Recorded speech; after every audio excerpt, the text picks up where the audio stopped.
नमस्कार दोस्तों, स्वागत है आपका अपने इस यूट्यूब चैनल में। आज मैं आपको एनवीएस केवीएस के जो एग्ज़ाम्स होने वाले हैं, उसके रिगार्डिंग आपको मैं पेपर्स के लिए करंट अफेयर्स सेक्शन लेकर के आया हूं, ताकि इसमें जो फैक्चुअल क्वेश्चंस हैं या वन लाइनर अप्रोच है वो आप उसको कवर कर पाएँ। ठीक है, तो शुरू करते हैं आज का वीडियो। ज़्यादा बड़ा नहीं है, 10 से 12 मिनट का है, क्विक व्यू देखेंगे, आपको रिवाइज रहेगा। तो शुरू करते हैं। सबसे पहले देखते हैं हम इवेंट्स। एक ग्रामीण भारत महोत्सव हुआ था 2025 में। इसका थीम क्या था ये देख लेते हैं। ये था building a resilient rural India for विकसित भारत 2047। ये कब हुआ था? 4 जनवरी 2025 को हुआ था, भारत मंडपम, न्यू दिल्ली में। तो ये कहाँ हुआ था? ग्रामीण भारत महोत्सव कहाँ हुआ था आपका? न्यू दिल्ली में। ठीक है, नई दिल्ली में। कहाँ पे? भारत मंडपम में। ठीक है, और पीएम मोदी ने इसका उद्घाटन किया था, और इसका मोटो था गांव बढ़े देश बढ़े। उसके बाद देख लेते हैं पहला पश्मीना फेस्टिवल कहाँ पे हुआ था। ठीक है, तो नेपाल ने पहला इंटरनेशनल पश्मीना फेस्टिवल होस्ट किया था, और इसमें चयांगरा पश्मीना को प्रमोट किया गया था। ठीक है, खास तरह का पश्मीना शॉल होता है, ज्यादा नहीं है, वन लाइनर अप्रोच में इसको देखते चलिए। ओडिशा ने टॉप किया है फिजिकल हेल्थ इंडेक्स में 2025 के सेंसेक्स में। इस इंडेक्स को किसने लॉन्च किया था? नीति आयोग ने लॉन्च किया था। किसने लॉन्च किया था? नीति आयोग ने। और सेकंड रैंक किसका? छत्तीसगढ़ का है। थर्ड गोवा का। 18वां प्रवासी भारतीय दिवस कहाँ मनाया गया? 18वां प्रवासी भारतीय दिवस भुवनेश्वर में मनाया गया, जनवरी 8 से 10 जनवरी तक भुवनेश्वर में। इसका थीम क्या था? डिस्पोरास कंट्रीब्यूटिंग टू अ विकसित भारत। और इस पे एक प्रवासी भारतीय एक्सप्रेस चलाया गया, इंडियन हेरिटेज को दर्शाने के लिए। इसके चेयरपर्सन कौन थे जिन्होंने हेड किया?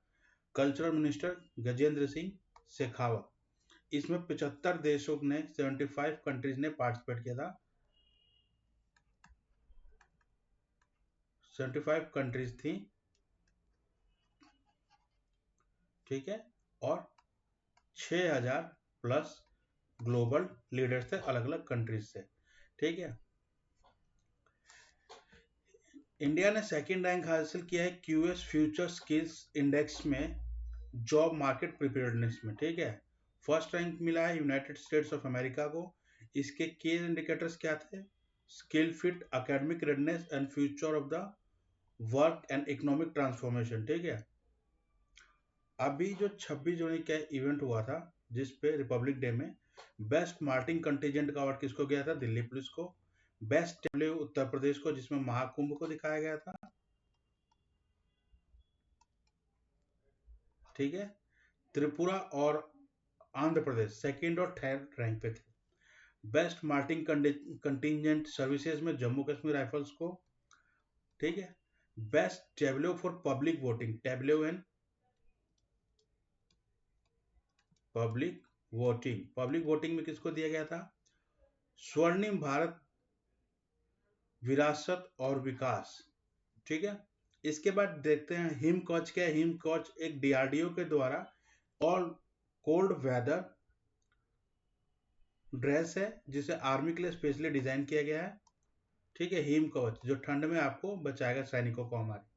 ठीक है, हिम कवच किसने डिजाइन किया? इसको DRDO, defence research and development organisation. 18वां Surya Kiran military exercise India और नेपाल के बीच में। सूर्य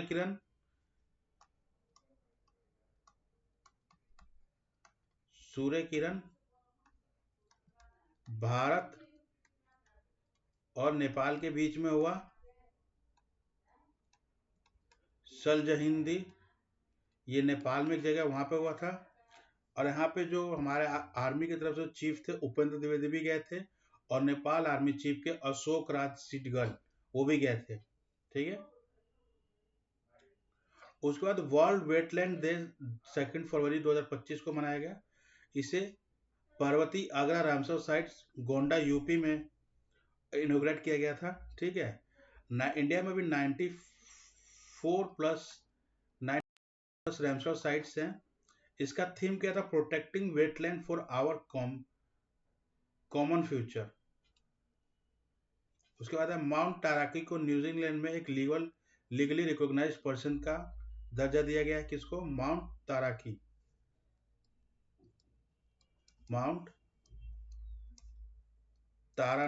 माउंट तारानाकी को न्यूजीलैंड में लिविंग पर्सन का दर्जा दिया गया है। उसके बाद ग्रैमी अवार्ड्स में बियोंसी को album of the year award से नवाजा गया है और इसमें उनके एल्बम कॉबैक कार्टर को ये दिया गया है। बियोंसे को सबसे ज्यादा ग्रैमी अवार्ड जीतने का रिकॉर्ड है। बियोंसे ग्रैमी अवार्ड्स जीती हैं। ठीक है। इकलौती हस्ती हैं जिन्होंने 32 ग्रैमी अवार्ड्स जीते हैं। ठीक है। और इंडियन वोकलिस्ट चंद्रिका टंडन को Grammy award for the best age ambient और the album chant album for the Triveni का दिया गया है। India will host the fourth global AI summit between November 2025 to January 2026 और ये कंफर्म किसने किया है? फ्रेंच प्रेसिडेंट इमैनुअल मैक्रोन है। ठीक है। उसके बाद आईएनएस गुलदार जो नेवी से रिटायर्ड हो गया, इसको एमटीडीसी को यानी महाराष्ट्र टूरिज्म डेवलपमेंट कॉर्पोरेशन को हैंड ओवर कर गया एक अंडर वाटर म्यूजियम बनाने के लिए। तो क्या बनेगा? आईएनएस गुलदार पे अंडर वाटर म्यूजियम बनेगा। एक बुक है मार्केट में जिसका नाम है travels Kashmir travels in the paradise on the earth. इसके लेखक हैं रमेश भट्टाचार्य जी। ठीक है। एक गवर्नमेंट ऑफ इंडिया का एक सर्वे है नक्शा नक्शा जिसमें जो लैंड एग्रीकल्चर लैंड्स और रूरल डेवलपमेंट एरियाज के जो लैंड्स है उनको सर्वे करके अपलोड किया जाएगा पोर्टल पे। ये पायलट प्रोजेक्ट है ministry of rural development and agriculture का फार्मर्स के वेलफेयर के लिए। ठीक है। तो ये कहाँ पे हुआ था? स्टार्ट कहाँ से किया गया इस सर्वे को? रायसेन एमपी में इसको ऑर्गेनाइज किया गया था फर्स्ट टाइम पे। ठीक है। और इसका उद्घाटन किसने किया था? एग्रीकल्चर मिनिस्टर शिवराज सिंह चौहान ने। ठीक है। शिवराज सिंह चौहान। नक्शा का फुल फॉर्म याद कर लीजिएगा। National aerial knowledge based land survey of urban habitation. ठीक है। नक्शा। ठीक है।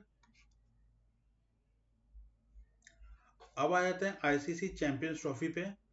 आईसीसी चैंपियंस ट्रॉफी 2025 जिसको पाकिस्तान में होल्ड होना था और आयोजित किया जाना था, ये पाकिस्तान और दुबई में आयोजित किया गया। इंडिया ने जितने भी इवेंट्स थे जिसमें पार्टिसिपेट करना था, ये कहाँ पे खेला? दुबई में खेला था। ठीक है।